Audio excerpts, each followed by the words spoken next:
Hello friends, তোমরা কে কেমন আছো? আশা করি তোমরা সবাই ভালো আছো। আমাদের এখানে প্রচুর বৃষ্টি হচ্ছে, তো আমি সেই বৃষ্টি আজকে গরম গরম রুটি বানাতে বসে গেছি। তো দেখো আমি কিভাবে রুটিটা শেষ পর্যন্ত বানাই।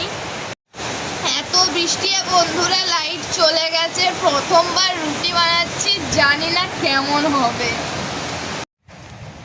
তো গাইস এখনো কারেন্ট আসেনি, জানি না আমার রুটির কি হবে। তো আমার মা এখানে ক্যামেরাম্যান, আমার দিদা এখানে ঘুমোচ্ছে, আর আমি এখানে বসে বসে রুটি বেলছি।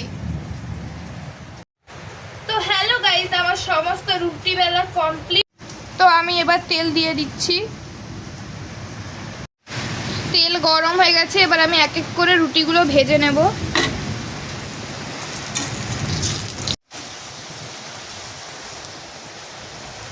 তো হ্যালো গাইস, আমাদের গরম গরম রুটি আর আলু ভাজা রেডি। কে কে খাবেন তাড়াতাড়ি চলে আসুন আর কমেন্টে আমাকে বলুন কেমন হয়েছে। আর সবাইকে জানাই শুভরাত্রি।